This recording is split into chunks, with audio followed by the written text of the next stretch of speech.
I found my wife's secret bank account after she claimed we were bankrupt. Before we begin the story, make sure to subscribe to our channel and never miss more incredible stories every day.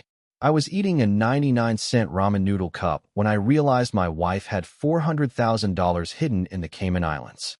The thin styrofoam cup was hot against my calloused palms, providing the only real, tangible warmth in our perpetually freezing, damp cinderblock apartment.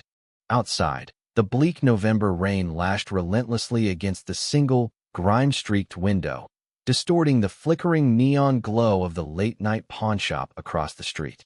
We were supposedly completely bankrupt. We were crushed under a suffocating mountain of debt that had forcefully evicted us out of our comfortable three-bedroom suburban home and into this bleak, claustrophobic, 400-square-foot box of misery. I worked 60 grueling hours a week managing a local logistics warehouse, coming home every single night with industrial grease deeply embedded under my fingernails and a dull, throbbing ache in my lower back that never quite faded away. Claire, my wife, worked very limited part-time hours at a local boutique, constantly claiming her chronic, stress-induced migraines kept her from taking on any more shifts. I believed her implicitly.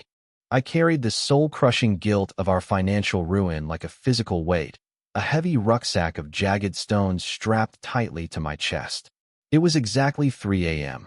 I couldn't sleep because the mechanical, rattling hum of our cheap, failing refrigerator was far too loud, serving as a constant, grating reminder of everything I simply couldn't afford to fix.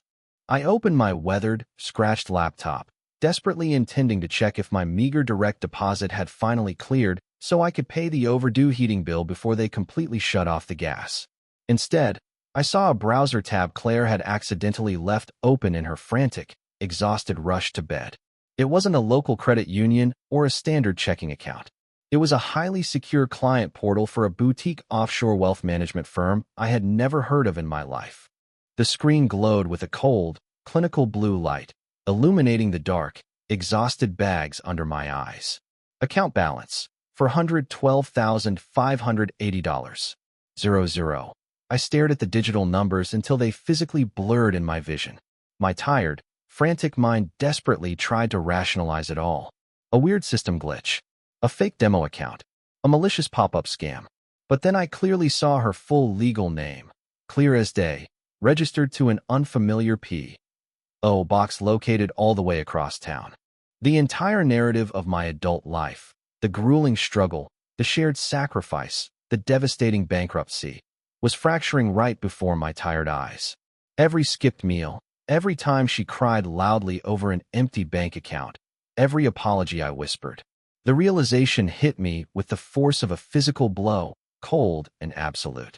I can still vividly remember the exact, sickening smell of the cheap cardboard boxes on the devastating day we packed up our old life. It smelled strongly of settling dust, heavy packing tape, and profound, suffocating failure.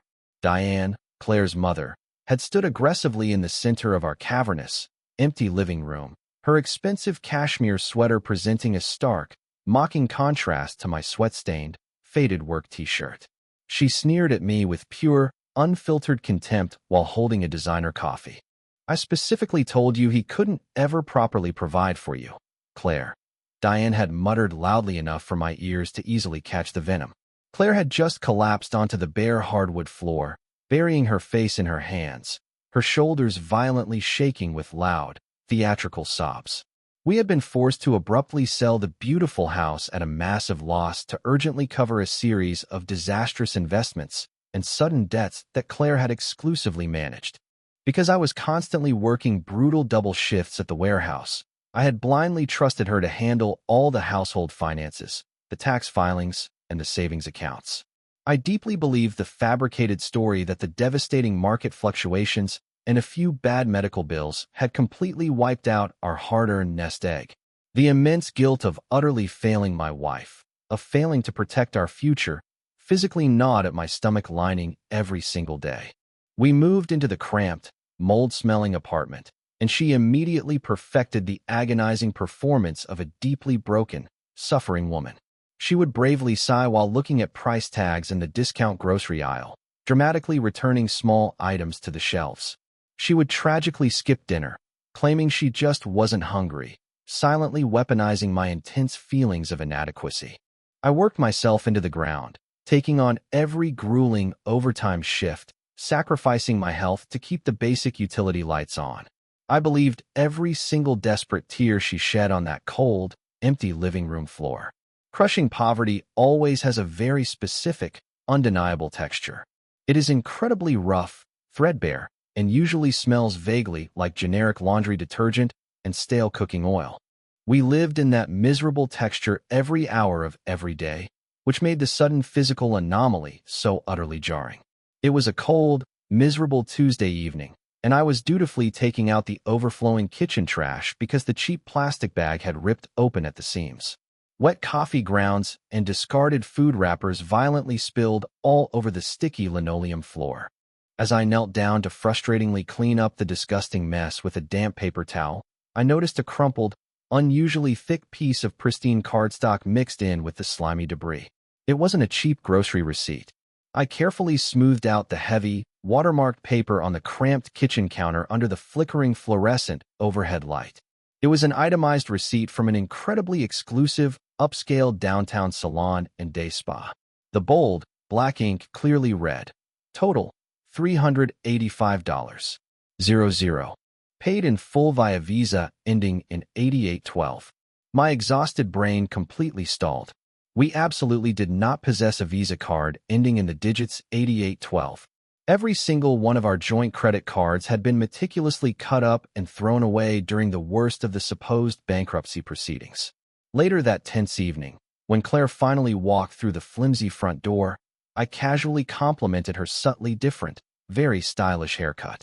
She casually brushed off my comment with a heavy, practiced sigh of pure exhaustion. "Oh, my mother Diane generously paid for it as a pathetic pity gift," she lied smoothly, not even making eye contact. But I intimately knew her mother Diane.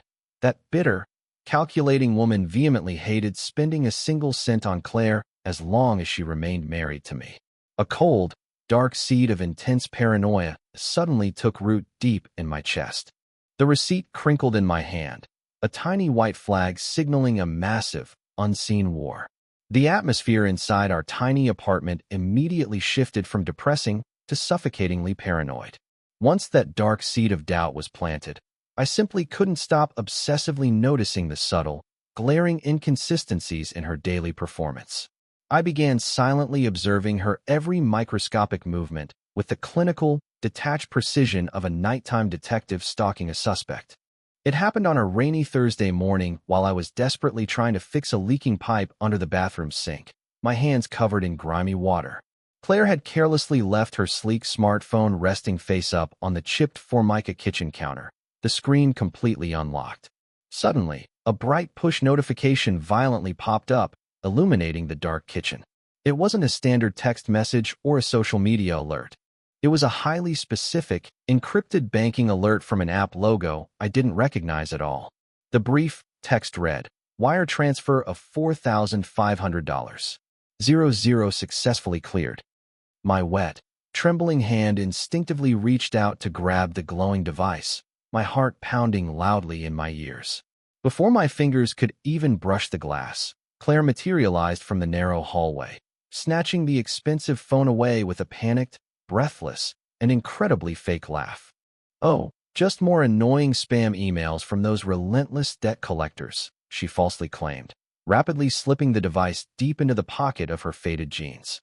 But debt collectors absolutely do not send successful wire transfer clearing notifications. From that exact moment forward, the heavy, suffocating air between us became practically unbreathable. I started noticing how aggressively she guarded her oversized leather purse, constantly taking it with her even when she just went to the tiny bathroom. I noticed the incredibly subtle, calculating changes in her relaxed demeanor whenever she mistakenly thought I wasn't actively looking directly at her. Her eyes darted away, and in that split second, I knew she was hiding something. That night, Claire took her usual heavy prescription sleeping pill and completely passed out, her breathing deep and remarkably even in the dark bedroom. I quietly slipped out from under the thin, scratchy blankets, the cold apartment air raising goosebumps on my bare arms. I silently walked to the cramped kitchen table, opening my battered laptop and turning the screen brightness all the way down to a dull, gray glow. I meticulously logged into the archived portals of our old, supposedly completely drained joint bank accounts, aggressively requesting months of heavy, detailed PDF statements. I began the grueling, methodical process of manually tracing the massive financial outflows from the chaotic months leading up to our engineered collapse. The money hadn't simply vanished into thin air due to disastrous market trades, as she had repeatedly, tearfully claimed during our darkest hours. Instead, I found a deeply disturbing, structural flaw in her elaborate narrative. I slowly uncovered highly specific, recurring wire transfers systematically routed to a mysterious corporate entity, Apex Holdings LLC. It started as very small, seemingly innocuous amounts, brilliantly disguised as mundane vendor payments for a failed online craft business she had briefly attempted to run. But then, as the bankruptcy date rapidly approached, the hidden transfers violently escalated into massive, crippling chunks of our shared life savings. $10,000 here, $25,000 there. It was a flawless, deliberate bleeding of our assets. I sat perfectly still in the freezing dark, the chilling blue light of the laptop screen washing over my pale face, staring at the undeniable digital footprint of my wife's ultimate betrayal. She had systematically engineered our financial destruction, moving our actual wealth behind an impenetrable corporate veil while leaving me entirely responsible for the massive, remaining joint debts. I felt violently nauseous, my stomach churning with a mixture of raw disgust and terrifying clarity. The money hadn't simply evaporated into thin air. It had been meticulously and quietly redirected. Marcus looked exactly like a weary man who survived entirely on black coffee, nicotine gum, and a deep, abiding cynicism for corporate America. He was my oldest friend and a ruthless senior auditor for a major accounting firm, entirely accustomed to finding hidden money. We met at a grim, neon-lit, 24-hour diner on the absolute edge of the city limits at exactly 11:30 p.m. The relentless, freezing rain aggressively slicked the large glass windows, blurring the bright red taillights of the passing semi-trucks on the wet highway. I didn't say a single word at first.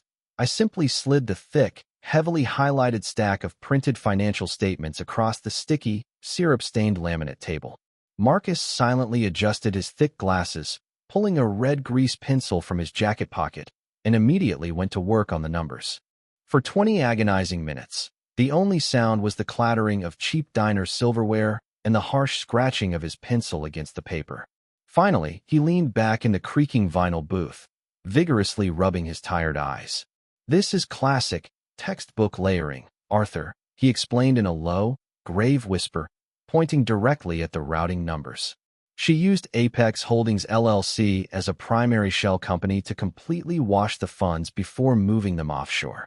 He systematically traced the complex digital money trail, definitively proving that our shared life savings were never actually lost to the fluctuating market. The entire bankruptcy was a meticulously crafted, incredibly cruel stage play. She had effectively stolen everything we built together and legally pinned the remaining, crushing debt solely onto my shoulders. The sheer, terrifying magnitude of her calculated deception washed over me, leaving me feeling completely hollowed out and violently ill. I stared blankly at my untouched mug of lukewarm, bitter diner coffee, the dark liquid reflecting the blinking neon signs from outside. Marcus looked up from the papers, his cynical eyes reflecting my own terrifying, unspoken conclusion. I now possessed the absolute certainty of her financial treason, but I desperately needed to secure the actual, physical proof of the hidden offshore assets. I knew with absolute conviction that she must possess physical access tokens or a completely secondary, hidden device to manage that much illicit money. The following Tuesday, while she was supposedly enduring a grueling shift at her part-time, boutique job, I methodically tore the cramped apartment apart. I operated in total, agonizing silence, carefully checking behind heavy appliances, inside the hollow vents, and underneath the cheap, sagging mattress. Finally, hidden deep in the back of the narrow hallway closet, I found a tiny, suspicious slit meticulously cut into the thick inner lining of her heavy winter coat. I reached my trembling fingers inside the dark fabric and pulled out a flat, heavy black burner phone and a small, silver P.O. box key. I sat heavily on the worn living room floor, my breathing ragged and shallow, and powered on the completely unfamiliar, dark device. There was absolutely no passcode lock. It simply opened directly to a highly secure, encrypted authenticator app and a single, prominently bookmarked web browser page. My shaking thumb tapped the screen, instantly logging into the same boutique offshore wealth management portal I had accidentally glimpsed that fateful night. The screen coldly loaded, displaying the terrifying reality in stark, digital black and white. Account balance, $412,580.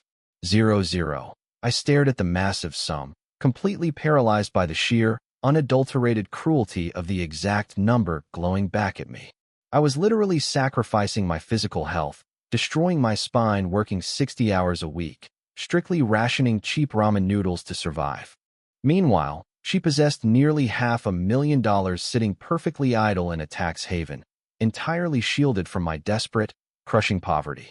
A cold, dark fury slowly replaced the paralyzing shock in my chest. While I was slowly starving in the dark, my wife was building a secret empire. Finding the massive, hidden mountain of money was a devastating blow, but uncovering the actual, sickening motive behind it completely broke my soul. I spent the next 2 hours aggressively digging through the burner phone's deeply hidden, encrypted email cache, desperately searching for the underlying why. I didn't just find a simple desire for secret wealth.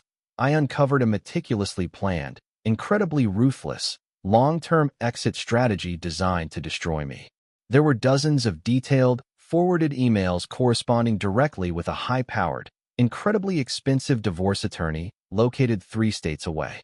Attached to these chilling emails were multiple drafted, unfiled divorce petitions, systematically outlining her intention to leave me with absolutely zero assets and maximum debt. But the final, most devastating document was a fully executed, cash-paid purchase agreement for a luxurious, high-rise condominium located in downtown Seattle. The deed was cleanly registered under the exact same fraudulent shell company, Apex Holdings LLC, utilizing the stolen funds she had ruthlessly siphoned from my labor. She was never, ever planning to stay with me through this artificially manufactured financial hardship she had so convincingly orchestrated. She was intentionally bleeding me completely dry, deliberately forcing me to eagerly take on the heavy burden of our remaining mutual debts alone. Once I was completely bankrupted, legally ruined, and physically broken from the warehouse labor, she was perfectly positioned to simply vanish.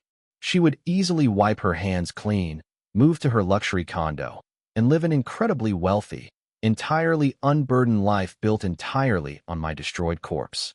The absolute, sociopathic coldness of her calculated betrayal completely chilled me to the very marrow of my bones. I carefully placed the burner phone exactly back into the coat lining.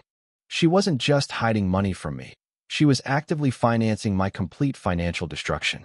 When Claire finally returned home to our depressing apartment that evening, she smelled strongly of cold rain and incredibly expensive, high-end botanical lotion. She dramatically dropped her heavy keys onto the counter and let out a long, heavy, agonizingly practiced sigh, vigorously rubbing her temples in feigned exhaustion. The absolute cost of basic groceries right now is just completely terrifying, Arthur, she complained loudly, her voice dripping with incredibly realistic, manufactured anxiety. She then reached into her oversized leather purse and smoothly handed me a heavily crumpled, red-stamped, past-due electric bill that she had obviously mocked up. Arthur, I am so incredibly sorry to even ask this of you, but can you please beg your manager for more warehouse overtime this weekend? She pleaded. I just physically cannot take on any more hours with these blinding, stress-induced migraines. I feel like my head is going to explode. I stood perfectly still in the cramped, dimly lit kitchen, holding the fabricated, threatening piece of paper in my calloused, scarred hands. I looked directly into her wide, seemingly innocent eyes, burdened with the absolute, crushing knowledge that she currently had nearly $500,000 hidden away. I knew with absolute certainty that she was actively, deliberately destroying my life to fund her luxurious, secret escape to Seattle. The bitter, acidic bile rose burning in the back of my dry throat, completely choking my words, but I violently swallowed it down. I absolutely could not afford to let my meticulously crafted, broken husband mask slip even a fraction of an inch right now. I slowly nodded my head, painting a look of pure, defeated desperation across my tired face. I looked into her lying eyes and agreed to work myself straight to the bone. The meticulously planned next 2 weeks were an absolute masterclass in enduring severe, sustained psychological torture while maintaining a perfect outward facade.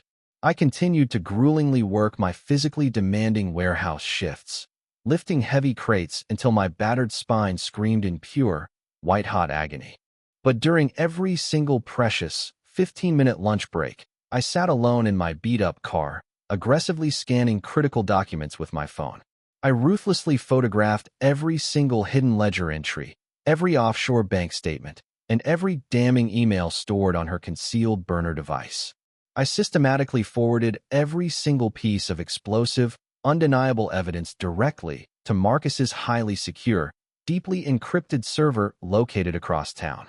At home, in our miserable, damp apartment, I continued to flawlessly play the deeply broken, thoroughly defeated, completely desperate husband she believed me to be.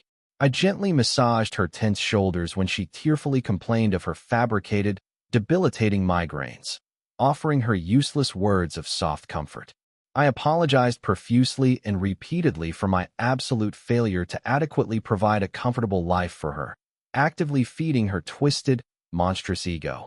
I was silently, methodically building a completely watertight, inescapable legal bomb, painstakingly gathering the exact transfer dates, the precise dollar amounts, and the hidden SWIFT codes. I was secretly assembling an overwhelming arsenal of undeniable financial truth, heavily preparing for the singular, devastating moment of maximum public exposure. Every time she lied to my face about the price of cheap bread, I quietly added another heavily documented file to the growing digital folder. I was no longer a victim. I was the quiet, absolute architect of her impending, total ruin. Every forwarded document was another nail I silently drove into the coffin of our marriage. I desperately needed exactly one final, crucial piece of undeniable physical evidence to completely finalize the overwhelming legal trap I was silently building. I urgently needed a clear, high-resolution photograph of the actual, fraudulent secondary driver's license she was actively using to maintain the hidden P.O. box. I nervously waited until late Saturday morning, specifically when she finally stepped into the tiny, cramped bathroom to take a long, hot shower. As soon as I heard the loud, rushing water hit the cheap plastic tub, I sprinted silently to the bedroom and frantically opened her purse. My shaking, desperate fingers rapidly dug through the cluttered receipts and makeup, finally locating the hidden, false identification card bearing her maiden name. I quickly pulled out my phone, perfectly lined up the camera lens in the dim light, and snapped a crystal-clear, focused photograph. Suddenly, with zero warning, the loud, rushing sound of the shower water abruptly stopped, plunging the entire apartment into a terrifying, heavy silence. I distinctly heard her wet, heavy footsteps immediately slapping against the worn linoleum floor of the short hallway heading directly toward the bedroom. The heavy bedroom door swung open, and she stood there, dripping wet, a towel tightly wrapped around her, staring directly at me. I was still awkwardly holding her heavy leather purse directly in my left hand, completely caught in the act of digging through her belongings. Panic completely flooded my veins, but I immediately dropped hard to my knees, aggressively pretending to search the dusty floorboards directly underneath the bed. I accidentally dropped my last shiny quarter, and I desperately need it for the downstairs laundry machine. I lied, my voice shaking perfectly with pathetic desperation. My heart hammered against my ribs as she slowly lowered the heavy leather purse down. The inescapable, devastating trap was finally, perfectly set, and it was absolutely time to aggressively spring it with maximum, undeniable force. I sat Claire down and told her a completely fabricated story about finding a wonderful, pro bono financial counselor who explicitly specialized in severe bankruptcy recovery. I insisted we urgently needed to attend a joint meeting together to desperately attempt to consolidate the absolute last of our crushing, shared debt. Claire readily agreed to the meeting, actively insisting on bringing her deeply cynical mother, Diane, along to provide necessary emotional support during the stressful process. We arrived at a sleek, highly intimidating, glass-walled office building located deep in the incredibly expensive, upscale financial district of downtown.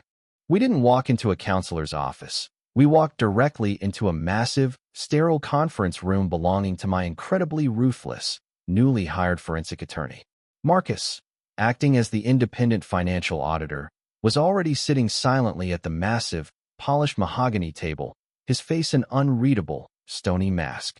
Diane immediately scoffed loudly at the severe, intimidating room, heavily rolling her eyes at what she arrogantly assumed was another one of my pathetic failures. The attorney, a sharply dressed man who absolutely did not mince words, calmly introduced himself and immediately dimmed the bright overhead lights. He didn't offer any soft apologies or gentle explanations. He simply pressed a single button on his sleek remote control to begin the presentation. The projector hummed to life, casting a stark white glow across the polished conference table. The attorney coldly, methodically projected the undeniable, highly documented receipts directly onto the massive screen, letting the brutal facts speak entirely for themselves. Slide 1 completely destroyed her fake poverty, displaying the fabricated electric bills directly juxtaposed with the corresponding, massive wire transfers cleanly routed to Apex Holdings LLC. Slide 2 was the killing blow, a crystal-clear, high-resolution screenshot of the boutique Cayman account clearly displaying the massive balance of $412,580. 00. Slide 3 was the absolute final nail, the fully executed, cash-paid deed to the luxury Seattle condominium securely registered under her fraudulent shell company. The absolute, deafening silence in the room was so incredibly heavy and profound that I could actually hear the gentle hum of the building's air conditioning. Diane's deeply smug, arrogant smile physically dropped completely off her heavily powdered face, instantly replaced by a look of sheer, unadulterated horror and total confusion. Claire went completely, sickeningly pale, all the blood draining instantly from her face, her mouth silently opening and closing like a suffocating fish on a dry dock. Her carefully constructed, flawless mask of the deeply suffering, broken wife completely shattered into a million irreparable pieces right in front of her mother. She desperately looked frantically around the cold room, intensely searching for any possible lie, any tiny loophole, but the mountain of hard evidence was absolutely suffocating. I sat perfectly still in my chair, completely devoid of any remaining emotion, simply watching the undeniable reality of her total exposure finally crush her. The absolute, deafening silence in that sterile room was the sweetest sound I ever heard. The attorney didn't give her a single second to attempt a pathetic lie or formulate a desperate, manipulative excuse. He smoothly slid a massive, heavy stack of legally binding, aggressively stamped court filings directly across the polished mahogany table toward her trembling hands. They were fully executed, emergency ex parte orders completely freezing all of her associated hidden assets, completely locking down the LLC, and seizing the offshore accounts. He calmly explained that a severe, comprehensive fraud investigation was now officially underway, and she could not legally access a single cent of the stolen money. The sheer, terrifying reality of her complete financial paralysis violently crashed down on her, and her fake, polite persona instantly, violently evaporated into thin air. She abruptly stood up, her expensive chair violently crashing loudly backward onto the floor, her face completely twisted into an ugly, unrecognizable mask of primal rage. The financial uncoupling was incredibly brutal, completely sterile, and executed with absolute, unforgiving precision, stripping her of all the stolen power she thought she held.